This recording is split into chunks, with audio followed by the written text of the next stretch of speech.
दोस्तों, मैं रजनीश कुमार और आपका चैनल आरके इंडियन में आप सबका स्वागत है।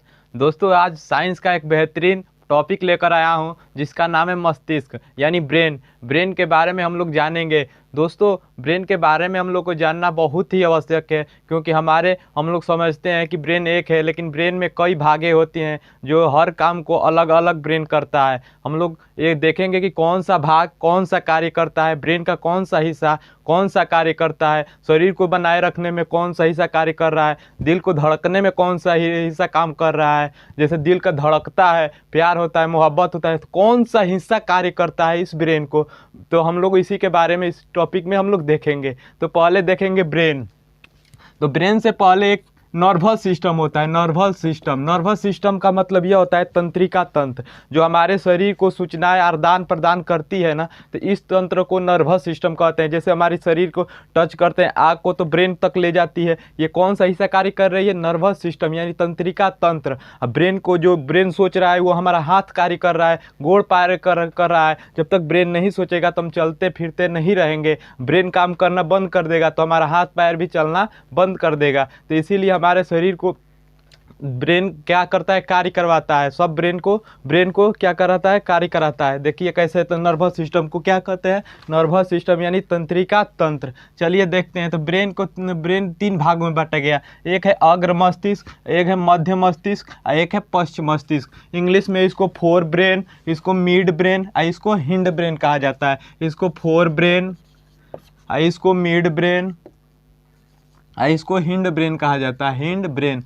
इस मस्तिष्क में सबसे बड़ा भाग अग्र मस्तिष्क होता है। तो सबसे बड़ा भाग अग्र मस्तिष्क यानी फोर ब्रेन। उसके बाद दूसरा सबसे बड़ा भाग कौन होता है? पश्च मस्तिष्क यानी हिंड ब्रेन। और उससे बड़ा छोटा कौन होता है? लास्ट में ये सबसे होता है मिड ब्रेन। यानी मस्तिष्क का सबसे बड़ा भाग क्या होता है? Fore brain. उसके बाद दूसरा हिंड ब्रेन और तीसरा क्या होता है? Mid brain. यानी अग्र मस्तिष्क, मध्य मस्तिष्क और पश्चिम मस्तिष्क। ये हमारे तीन भाग होते हैं। कितने भाग होते हैं? तीन भाग होते हैं। पहले देखेंगे ब्रेन को, मतलब कि जो ब्रेन होता है ना, ब्रेन के अध्ययन को क्या कहते हैं? ब्रेन जो होता है ना, ब्रेन जैसे हम लोग जाते हैं डॉक्टर के पास, ब्रेन में कोई डिस्टर्ब हो जाता है तो हम किसको दिखाते हैं? तो उसमें होता है न्यूरोलॉजी। ब्रेन जो बना होता है ना, न्यूरॉन का बना होता है। न्यूरॉन का, ये हमारी शरीर के, जैसे शरीर की सबसे छोटी कोशिका क्या होती है? कोशिका होती है शरीर को बनाए रखने में। इसी तरीके से ब्रेन को बनाए रखने में सबसे छोटी इकाई क्या होती है? उस न्यूरॉन होती है। इस न्यूरॉन से मिलकर जो बनता है उसको ब्रेन कहा जाता है। ब्रेन को जैसे हमारे ब्रेन में डिस्टर्ब हो गया तो हम किसको दिखाएंगे? न्यूरोलॉजिस्ट को दिखाएंगे। अब ब्रेन के अध्ययन को क्या कहते हैं? न्यूरोलॉजी। ब्रेन के अध्ययन को न्यूरोलॉजी कहते हैं। जैसे हमारा ब्रेन कैसे बना होता है? हमारे ब्रेन एक क्रेनियन नामक हड्डी से मिलकर बना होता है। क्रेनियन नामक हड्डी से मिलकर बना होता है। कौन सी हड्डी से मिलकर बना होता है? क्रेनियन नामक हड्डी से मिलकर बना होता है, जो हमारे मस्तिष्क के अंदर वाले भाग को क्या करता है? सुरक्षित देता है। इसमें तीन थैलियाँ होती है जिसका नाम है मेनिनजेजिज। ये हमारे मस्तिष्क के क्रेनियन के नीचे एक थैली होती है, तीन लेयर की होती है। वो क्रेनियन नामक के नीचे होती है, वो मेनिनजेज होती है। कभी कभी यहाँ पर अगर चोट लग जाता है सिर में ना, तो वो क्रेनियन के अंदर एक मेनिनजेज थैली होती है, उस पर प्रभावित हो जाता है तो एक मेनिनजाइट एक रोग हो जाता है, जिससे हमारे ब्रेन मतलब कार्य करना सही ढंग से कार्य नहीं कर पाता है। अगर उसके नीचे चला गया तो ब्रेन पूरा डिस्टर्ब हो जाएगा, जिससे मृत्यु भी हो सकती है। तो क्या होती है? क्रेनियन। और मस्तिष्क के अध्ययन को क्या कहते हैं? न्यूरोलॉजी। और मस्तिष्क जो किससे बना होता है? क्रेनियन नामक हड्डी। कितनी हड्डियां होती है? 8 हड्डी होती है। कितनी हड्डी होती है? 8 हड्डी होती है। ये शरीर सुरक्षित देता है। और मेनिनजेज थैलिक से क्या होता है? ये ढका रहता है। अगर थोड़ा आगे देखेंगे, मस्तिष्क में 12 जोड़ी क्या होती है? यहाँ से निकली होती है। जैसे ब्रेन में एक हम आगे ले पढ़ाएंगे कि ब्रेन में एक हिस्सा होता है जिससे वो जुड़ा होता है, इसको स्पाइनल कॉर्ड कहा जाता है। स्पाइनल कॉर्ड हमारे ब्रेन से जुड़ा होता है और रीढ़ की हड्डी तक, यहाँ पर कमर तक आया होता है। और स्पाइनल कॉर्ड से 31 जोड़ी निकलती है। स्पाइनल कॉर्ड से तंत्रिका तंत्र कितनी निकलती है? 31 जोड़ी। और हमारे ब्रेन से कितनी जोड़ी निकलती है? 12 जोड़ी निकलती है। कितनी जोड़ी? 12 जोड़ी। अब चलिए चलते हैं अग्र मस्तिष्क, मध्य मस्तिष्क, पश्च मस्तिष्क का। तो अब पहले हम अग्र मस्तिष्क के बारे में पढ़ेंगे। अग्र मस्तिष्क में एक तीन भाग होता है। एक होता है सेरिब्रम, एक होता है थैलमस, एक होता है हाइपोथैलमस। सेरिब्रम ये हमारे मस्तिष्क के सबसे बड़ा उपभाग है। भाग अगर कहे तो क्या, अग्र मस्तिष्क, और उपभाग कहे तो सेरिब्रम। ये सेरिब्रम को प्रमस्तिष्क भी कहा जाता है। ये हमारे मस्तिष्क के 66% भाग ये ही होती है, मस्तिष्क के 66% भाग, यानी 2/3 भाग। एग्जाम में ऐसे पूछता है कि दो हमारे शरीर के मस्तिष्क का सबसे बड़ा भाग क्या होता है, तो अग्र मस्तिष्क। उपभाग क्या होता है, तो सेरिब्रम। ये मस्तिष्क का 66% भाग यही ले लेता है, 66% यानी 2/3 भाग। ये सबसे बड़ा और विकसित भाग होता है, ये मस्तिष्क का सबसे विकसित और बड़ा भाग होता है। अगर ये क्या कार्य करता है क्या, तो ये स्मृति यानी स्मृति में, सोचने समझने में, याददाश्त को बनाए रखने में, अगर किसी चीज़ को याद रख रहे हैं ना तो इसी के कारण याद रख रहे हैं। सेरिब्रम जिसका तगड़ा होता है ना, वो बहुत दिनों तक याद रखता है। कई दिनों तक याद पढ़ा है वो याद रखा होता है। नहीं तो जिसका सेरिब्रम कमजोर होता है ना, वो 2 दिन पढ़ा होता है, तीसरा दिन भूल जाता है, कहता है कि किसी को पहचानता भी नहीं। कल सिखाया जाएगा कि वो तुम्हारे पापा हैं, तो कल भूल जाएगा कि वो तुम्हारे पापा है, कहेगा कि यही तो मेरे पापा हैं। तो वो ये डिस्टर्ब कर देता है। अगर सेरिब्रम ये दिक्कत होता है तो पहचानने में किसी को पहचान भी नहीं पाएगा। लेकिन जिसका सेरिब्रम तगड़ा होता है ना, वो छोटे छोटे बचपन के दोस्तों को भी याद रखता है। कौन, ये सेरिब्रम। ये क्या क्या कार्य करता है, तो स्मृति, ज्ञान, इच्छा शक्ति को क्या करता है, बनाए रखता है, नियंत्रित करता है। बुद्धिमत्ता को नियंत्रण करता है। चिंतन यानी हम लोग जो चिंतन करते हैं, ये ज़्यादा चिंतन करने से ये डिस्टर्ब हो जाता है, इसीलिए ज़्यादा मतलब आलतू फालतू को सोचेंगे तो ये क्या होता है, सेरिब्रम डिस्टर्ब हो जाता है। इस सेरिब्रम को मतलब कि ज़्यादा तगड़ा बनाने के लिए एक बार जो अगर पढ़ रहे हैं ना, पढ़ाई अगर पीरियड में है तो क्या करेंगे कि रात को लगभग जब सोते समय है तो उसको आधा घंटा जितने दिन में कार्य किए हैं, पढ़े हैं, लिखे हैं, उसके बारे में क्या उसको ये आधा घंटा में रिवीजन कर लीजिए। इससे हमारे माइंड को क्या होता है, विकसित होता है, और सोचने समझने की याददाश्त क्या हो जाता है, बढ़ जाता है। तो ये क्या करता है, याददाश्त को बनाए रखता है, नियंत्रित करता है। चलते हैं हम थोड़ा इसके बारे में, थैलमस के बारे में। अब सेरिब्रम के बारे में आप समझ गए। थैलमस में क्या होता है, यह बाहरी वातावरण को क्या करता है, ये सूर्य प्रदान करता है, सूचनाएं देता है। जैसे हम लोग कोई बाहरी कोई कार्य होगा, जैसे कि ठंडा लग रहा है तो फीलिंग कौन कराएगा, ये थैलमस कराएगा। गर्म हो रहा है, गर्मी हो रही है, बहुत ज़्यादा गर्मी हो रही है, कौन फीलिंग करा रहा है, थैलमस करा रहा है। जैसे हम बाहरी चोट लग गया, कोई एक लाठी आ करके मार दिया, तो कौन ये चोट कौन बता रहा है, थैलमस बता रहा है। किसको, ब्रेन को। तंत्रिका तंत्र के द्वारा ये थैलमस के पास जाती है, और ब्रेन कहता है कि इसको चोट लगा है, तब ये वो मलहम पट्टी उट्टी जो भी होता है तो होता है। तो ये ठंडा, गर्म और दर्द को क्या करता है, फीलिंग दिलाता है, जो हमारे ब्रेन तक ले जाता है। कौन, तंत्रिका तंत्र। तो यहाँ पर तंत्रिका तंत्र तक ले जाता है। ये आगे इसके बारे में हम देखेंगे। चलिए आगे थोड़ा देखते हैं हाइपोथैलेमस। ये हाइपोथैलेमस जी है, ये बाहरी वातावरण को इसी करता था ना, तो इसी तरीके से ये अंदरूनी को, यानी हमारे शरीर के अंदर को, ताप को नियंत्रण करता है। ताप को नियंत्रण करता है, जिससे कि बीपी बढ़ जाती है, टेंशन हो जाता है, तो ये कौन नियंत्रण करेगा, हाइपोथैलेमस। यह शरीर के अंदर ताप नियंत्रण करता है, ताप नियंत्रण करता है। और रक्तचाप को क्या करता है, नियंत्रण करता है। कभी बीपी बढ़ जाती है, बीपी घट जाती है, ये किस पे डिपेंड करता है, हाइपोथैलेमस पर करता है। कभी गुस्सा आ जाता है, कभी गुस्सा आ जाता है, गुस्सा और भूख पहले देखिए, भूख प्यास कौन नियंत्रण कर रहा है, हाइपोथैलेमस। भूख प्यास कौन नियंत्रण कर रहा है, हाइपोथैलेमस। अगर हमें भूख लग रही है ना, तो इसको कंट्रोल कौन करेगा, हाइपोथैलेमस। प्यास लग रही है, कंट्रोल कौन करेगा, हाइपोथैलेमस। अगर गुस्सा आ जाए, जैसे किसी को गुस्सा आ जाएगा तो हाइपोथैलेमस एक्टिव हो जाता है, हाइपोथैलेमस एक्टिव हो जाता है। और घृणा और प्रेम इसी के कारण होता है, प्रेम इसी के कारण होता है। अगर ये हाइपोथैलेमस एक्टिव नहीं होगा ना, तो प्यार और घृणा नहीं हो सकता। यही है क्या होता है कि हाइपोथैलेमस एक्टिव हो जाता है, जिससे हम किसी से प्यार करने लगते हैं, प्रेम करने लगते हैं। जैसे माता पिता भी हम लोगों से प्रेम करते हैं, कोई लड़का लड़की भी एक दूसरे से प्रेम करता है, इसी के कारण यही हाइपोथैलेमस एक्टिव हो जाता है। ये कैसे एक्टिव हो जाता है जानते हो कैसे, जैसे ये गर्म चीज़ों को खाने से ये एक्टिव हो जाता है। ये गर्म, जैसे कि लहसुन प्याज और जो गर्म मसाला वसाला आजकल ज़्यादा चल रहा है, तो इससे खाने से ये एक्टिव हो जाता है, जिससे मतलब प्यार और के होने की चांस ज़्यादा बढ़ जाती है। इसीलिए जो बाबा वो होते हैं ना, ये बड़े बड़े बाबा, ये लहसुन प्याज नहीं खाते हैं, क्योंकि उनका हाइपोथैलेमस कहीं एक्टिव हो जाएगा तो किसी और से प्यार करने लगेंगे, वो इस चीज़ से वो दूर होना चाहते हैं। लेकिन हमें लगता है कि आसाराम बापू और राम रहीम ये लगता है लहसुन प्याज वो खाते होंगे, इसीलिए उनका हाइपोथैलेमस एक्टिव हो गया था, और इसके कारण वो गलत काम कर दिए थे, और जिससे वो आज कहाँ है, आज जेल के अंदर हैं। चलिए आगे देखते हैं। नियंत्रण, नियंत्रण करता है, ये क्या करता है, नियंत्रण करता है किस किस को, अब फिर से एक बार रिवीजन करेंगे। यह शरीर के अंदर को ताप को नियंत्रण करता है, रक्तचाप और घटता बढ़ाता है, कौन है, ये हाइपोथैलेमस। भूख प्यास कौन लगाता है, हाइपोथैलेमस। गुस्सा, नींद, नींद, गुस्सा और नींद, नींद हमें बहुत ज़्यादा आती है कम आती है, किसके कारण, हाइपोथैलेमस के कारण। घृणा प्रेम किसके कारण, हाइपोथैलेमस के कारण।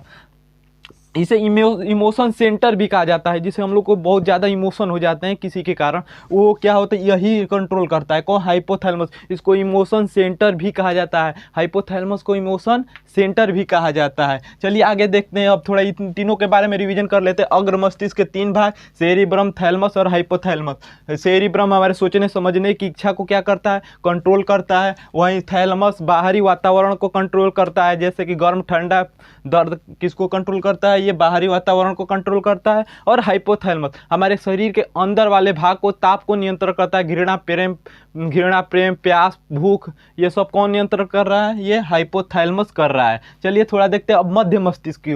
मध्य मस्तिष्क ये पहला हम लोग को कंप्लीट कर लिया, अग्र मस्तिष्क। अब मध्य मस्तिष्क यानी मिड ब्रेन। मिड ब्रेन भी 2 भाग होता है, एक होता है कार्पोरा, एक होता है सेरिब्रल। एक होता है कार्पोरा, एक होता है सेरिब्रल। कार्पोरा क्या करता है, कार्पोरा ये देखने और सुनने को क्या करता है, नियंत्रण करता है। अगर हमारा कर्पूरा खराब हो गया ना, ये हमारे मस्तिष्क के कर्पूरा ये खराब हो जाएगा ना, तो हम आँख रहेगा देख नहीं पाएंगे, कान रहेगा सुन नहीं पाएंगे। इसीलिए कोई कहता है वो नहीं सुन पाता है, क्योंकि उसका कर्पूरा खराब है, कर्पूरा खराब है उसको, इसीलिए वो देख ना सुन नहीं पाता है। तो कर्पूरा खराब होने के कारण देखने और सुनने में हम लोग का बहुत दिक्कत होती है। ये हमारे सुनने और देखने को नियंत्रण क्रियाओं को क्या करता है, नियंत्रण करता है। देखें सेरिब्रल, सेरिब्रल क्या होता है, कर्पूरा के बाद सेरिब्रल। सेरिब्रल क्या करता है, हमारे स्पाइनल कॉर्ड, हम बता रहे थे स्पाइनल कॉर्ड के बारे में एक अलग से वीडियो बनाएंगे उसको डिटेल्स से समझाने के लिए, तब तक समझिए। स्पाइनल कॉर्ड से ये क्या होता है, जुड़ा होता है। सेरिब्रल ये होता है सेरिब्रम, ये होता है सेरिब्रल, इन दोनों में अंतर है। ये सेरिब्रम, सेरिब्रल आगे मिलेगा सेरिबेलम। तो सेरिब्रल में क्या होता है ना कि शरीर, जैसे हमारे मस्तिष्क एक भाग होता है सेरिब्रल, वो मध्य मस्तिष्क में होता है, वो स्पाइनल कॉर्ड से क्या होता है, जुड़ा होता है। जो हमारे 12 जोड़ी तंत्रिका तंत्र निकली होती है ना, वही स्पाइनल कॉर्ड, ये उसी से ये जुड़ा होता है। और हमारे पूरे शरीर में ये रीढ़ की हड्डी से होते हुए ये हमारे कमर तक जाता है। और स्पाइनल कॉर्ड से 31 जोड़ी तंत्रिका तंत्र निकली होती है, जो पूरे शरीर में फैली होती है। तो ये किससे जुड़ा होता है, ब्रेन से। ब्रेन से किसको जोड़ता है, स्पाइनल कॉर्ड को जोड़ता है, स्पाइनल कॉर्ड को जोड़ता है, स्पाइनल कॉर्ड को जोड़ता है। चलिए अब देखते हैं मध्य पश्च मस्तिष्क। तो मध्य मस्तिष्क भी हो गया कर्पोरा और सेरिबेलम। कर्पोरा सुनने और देखने का कार्य करता है, और सेरिबेलम ये ब्रेन को स्पाइनल कॉर्ड से जोड़ता है, ब्रेन को स्पाइनल कॉर्ड से जोड़ता है। अगर देखेंगे पश्च मस्तिष्क, पश्च मस्तिष्क भी 2 भागों में बटा होता है, एक होता है सेरिबेलम और एक होता है medulla oblongata, medulla oblongata, medulla oblongata. तो सेरिबेलम के बारे में पहले समझेंगे। तो यह शरीर को संतुलन बनाए रखने में ये बहुत इंपॉर्टेंट है। देखिए कैसे, तो ये हमारे शरीर को संतुलन बनाए रखने में ये क्या करता है, मदद करता है। मांसपेशियों को कंट्रोल करने में क्या करता है, मदद करता है। कैसे करता है, जैसे हम लोग को जैसे हमारे ये सेरिबेलम जिसका खराब होगा वो संतुलन बनाए रखने में वो उसका दिक्कत होगा। कभी कभी देखे होंगे कि सर्कस वाला सर्कस वाले में एक पैर पर ये डोरे पर चले जाते हैं, क्योंकि उनको शरीर का संतुलन बनाए रखने का बहुत तगड़ा चीज़ जो सेरिबेलम उसका क्या है, तगड़ा है, जो अपने शरीर को बहुत तगड़ा कंट्रोल करता है। लेकिन जिसका सेरिबेलम खराब हो जाएगा वो शरीर का कंट्रोल नहीं कर पाएगा। कैसे, जैसे ये कैसे थी होता है एक मतलब ये प्रभावित हो जाता है, एल्कोहल होता है ना, एल्कोहल जैसे दारू पीने से, दारू पियेंगे ना तो ये क्या हो जाता है, ये थोड़ा प्रभावित हो जाता है, जिससे ये काम करना बंद कर देता है। इसीलिए कोई अगर दारू पीता है ना तो ये क्या होता है, प्रभावित हो जाता है। जिसे प्रभावित होने के बाद अब क्या करेगा, उसका शरीर ऐसे करे, उसका शरीर ऐसे डगराने लगेगा, क्योंकि ये प्रभावित हो गया है। कौन, सेरिब्रल, ये काम करना सही ढंग से काम नहीं कर रहा है। अब मांसपेशिया को भी ये क्या करता है, अल्कोहल खाने से ये प्रभावित हो जाता है तो मांसपेशियाँ भी क्या होती है, लड़खड़ाने लगती है। और जीभ हमारा क्या है, मांसपेशियाँ ही है। तो इसीलिए जो पीते हैं क्या कहते हैं, अरे जोंतरे हम दोरा जैसा लेखन का बहुत से चरा है। चपरासी से नहीं डरता है, चपरासी को भी नहीं पहचानता है, बोलता है मेरे से मोदी जैसे लोगों से पहचान है, ऐसे ऐसे बोलने लगता है।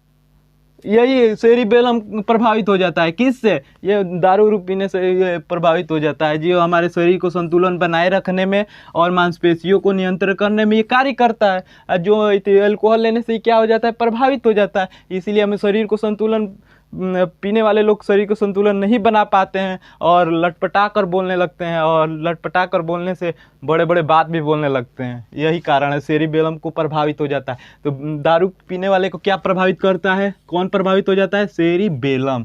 मेडुला ऑब्लेंगेटा क्या होता है? हृदय को धड़कने, हृदय धड़कने, जैसे हमारा हृदय धड़क रहा है ना, ये कौन कंट्रोल करेगा? मेडुला ऑब्लेंगेटा करेगा। और ये श्वास लेते हैं ना, लेते हैं छोड़ते हैं, ये कौन कार्य करा रहा है? Medulla oblongata. और ये पाचन जैसे हम लोग खाते हैं ना, तो हम लोग खाते ही समय क्या होते हैं, तो जो पाचन में कौन सहायक करता है? मेडुला ऑब्लेंगेटा करता है। तो हृदय को धड़कने में, श्वास लेने और छोड़ने में, और हमारे पाचन में कौन सहायक कर रहा है? मेडुला ऑब्लेंगेटा करता है। जैसे हम लोग पाचन, हम यहाँ पर तो खाना खाकर यहाँ तक ले ढकेल लेते हैं, लेकिन उसके नीचे वह कौन कार्य कर रहा है? मेडुला ऑब्लेंगेटा करता है। मुख से पाचन स्टार्ट होता है और छोटी आंत तक हमारा क्या होता है? पूर्ण पाचन होता है। तो ये कार्य बीच के जो रास्ते में कौन कार्य कर रहा है? मेडुला ऑब्लेंगेटा कर रहा है, मेडुला ऑब्लेंगेटा करता है। चलिए थोड़ा आगे देखते हैं इंपॉर्टेंट पॉइंट। तो हम लोग देख लिए, थोड़ा रिवीजन कर लें। तो मस्तिष्क के अध्ययन को क्या बोलते हैं? न्यूरोलॉजी। और मस्तिष्क के जो स्पेशलिस्ट डॉक्टर होते हैं उनको क्या बोलते हैं?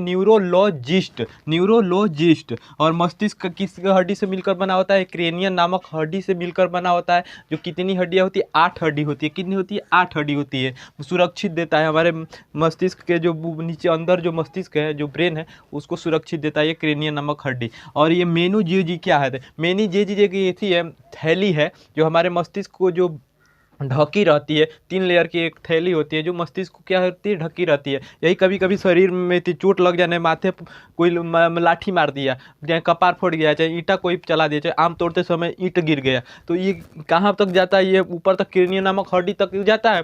अगर क्रेनियन नामक हड्डी से वो आगे चला गया और जो मेनिन्जेट पर वो चला गया, तो मेनिन्जेट पर क्या होगा कि वो तो उस पर चोट लगेगा तो वो प्रभावित हो जाएगा, जिससे क्या हो जाता है? एक मेनिन्जेट नामक रोग हो जाता है। अगर उसके नीचे गया तो ब्रेन डिस्टर्ब का मतलब कि पागल उगल हो जाएंगे, दिमाग नहीं काम करेगा। तो उसके यही नामक मेनिन्जेट के नामक वो नीचे होती है, वो का हमारा मस्तिष्क के 12 जोड़ी एक नस निकली होती है जिसको स्पाइनल कॉर्ड कहा जाता है, जो हमारे रीढ़ की हड्डी से होते हुए, अंदर से होते हुए या कमर तक आती है। कितनी जोड़ी? 12 जोड़ी। और यही 12 जोड़ी से फिर निकली होती है, शरीर में फैली होती है, जो 31 जोड़ी होती है। तो स्पाइनल कॉर्ड की कितनी जोड़ी होती है? 12 जोड़ी। और यहाँ से जो हमारे शरीर से बाहर जो निकली होती है, शरीर की ओर फैली होती है, वो 31 जोड़ी होती है। कितनी होती है? 31 जोड़ी होती है। मस्तिष्क का जो वजन होता है ना, कितना होता है? 1350 ग्राम। 1350 ग्राम से 1400 ग्राम होता है। 1350 ग्राम से 1400 ग्राम होता है। महिलाओं में थोड़ा वजन कम होता है, पुरुषों के अपेक्षा कम होता है, लेकिन इसका मतलब कि नहीं ब्रेन कम होता है, दिमाग बहुत तगड़ा होता है। अब ये वो तुम 1 गाली दोगे तो वो 4 गाली देगी, इतना दिमाग तेज होता है। इस चीज़ में बहुत ज़्यादा दिमाग होता है उन लोगों का। तो उनका कितना होता है? 1300। महिलाओं में कम होता है और पुरुषों में ज़्यादा होता है। यह नहीं कि बच्चों में भी उतना होगा, इतना ही होगा, नहीं। वो हमारे शरीर के ऊपर डिपेंड करता है, हमारे वजन के ऊपर डिपेंड करता है। अगर हमारा शरीर का वजन का कितने %, 2% भाग क्या होता है? हमारे मस्तिष्क का वजन होता है। 2% वजन हमारे मस्तिष्क का होता है। किसका? शरीर का। अब थोड़ा चलेंगे, देखिए इधर अनुकंपी और पारानुकंपी क्रिया। अनुकंपी और पारानुकंपी क्रिया क्या होती है ना, कि ये स्पाइनल कॉर्ड और 31 जोड़ी जो नसें होती है, जो स्पाइनल कॉर्ड से निकली होती है, इसी के कुछ हिस्सा मिल करके एक स्वतंत्र तंत्रिका तंत्र बनाता है। एक केंद्रीय तंत्रिका तंत्र होता है, एक स्वायत्त तंत्रिका तंत्र होता है, एक स्वतंत्र तंत्रिका तंत्र होता है।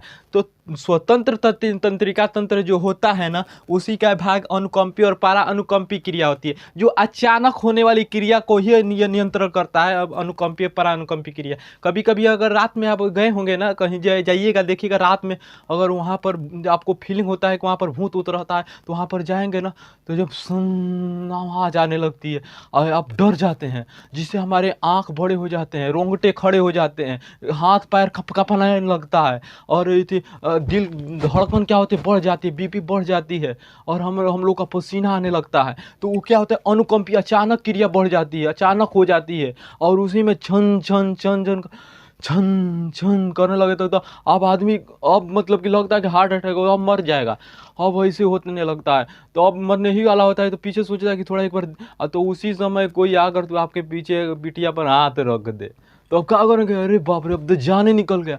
फिर ऐसे देख रहे हैं तो पीछे वाली तो हमारा गर्लफ्रेंड, तो गधा गर्लफ्रेंड है, तो उसको पूजा चाटी देगा, कहेगा कि अरे गदहिया, जब आना ही था तो सामने से आती, ये काजर बुना करके आगावा से कहा रही है चुड़ैल जैसे। अब उसको तू देता बढ़ा के देंगे, अगर और कहेंगे कि आई बैठ बैठ बैठ बैठ, हम भी अकेले थे डर रहे थे, अब तू हो गई अब साथ में बैठेंगे, अब कोई डर नहीं लगेगा, अब साथ में बैठेंगे, वो आपको समझाएगी, धीरे धीरे नॉर्मल हो जाएंगे और वो कंडीशन आपका नॉर्मल हो जाएगा। उस क्रिया को परानुकंपी क्रिया कहते हैं। जो अचानक हो गई, आँख बड़े, रोंगटे खड़े, हाथ पैर कपने, बीपी बढ़ने, पसीना आने लगा, तो वो उसको अनुकंपी क्रिया कहते हैं, और जो नॉर्मल हो जाए उसको पारा अनुकंपी क्रिया कहते हैं, पारा अनुकंपी क्रिया कहते हैं। चलिए आगे थोड़ा एक रिवीजन करते हैं। तो हमारा ब्रेन का 3 भाग, अग्र मस्तिष्क, मध्य मस्तिष्क और पश्च मस्तिष्क। अग्र मस्तिष्क में 3 भाग, सेरिब्रम, सेरिथैलमस, हाइपोथैलमस। मध्य मस्तिष्क कार्पोरा और सेरिब्रम, और पश्च मस्तिष्क सेरिबेलम और मेडुला ऑब्लेटा।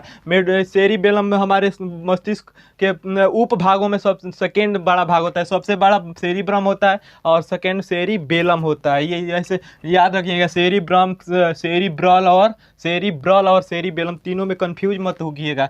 चलिए थोड़ा देखते हैं ब्रेन का हमारे जो 3 हिस्सा होता है ना, जैसे अग्र मस्तिष्क, तो अग्र मस्तिष्क ये हो गया, मध्य मस्तिष्क ये वाला हो गया, और पश्च मस्तिष्क ये वाला हो गया। अग्र मस्तिष्क, पश्च मस्तिष्क या मेडुला ऑब्लेटा होता है ना, पूछता है कि हमारे मस्तिष्क का सबसे पीछे वाला भाग कौन होता है, तो मेडुला ऑब्लेटा होता है, जो यहाँ पर पाया जाता है, और मध्य वाला में ये कार्पोरा होता है। ठीक है, आप समझ गए कि नहीं समझ गए? और ये इमोशन वाला समझ गइएगा, ये हमारे हाइपोथैलेमस में कार्य करता है। और ये वाला तो ज़्यादातर से ध्यान दीजिएगा, प्यार और विथ प्यार वाला, नहीं तो आपको भी प्यार हो जाएगा अगर हाइपोथैलेमस एक्टिव हो जाएगा। लहसुन प्याज पर कम ध्यान दीजिएगा, लहसुन प्याज इसी के कारण आदमी साधु संत नहीं खाते हैं और सब नहीं खाते हैं, और वो नहीं तो हम लोग बोलते हैं कि ये अशुद्ध होता है, अशुद्ध नहीं होता है, ये भी शुद्ध होता है। जैसे आलू निकलता है तो ये शुद्ध होता है, तो वहीं से ये निकलता है तो शुद्ध कैसे हो सकता है?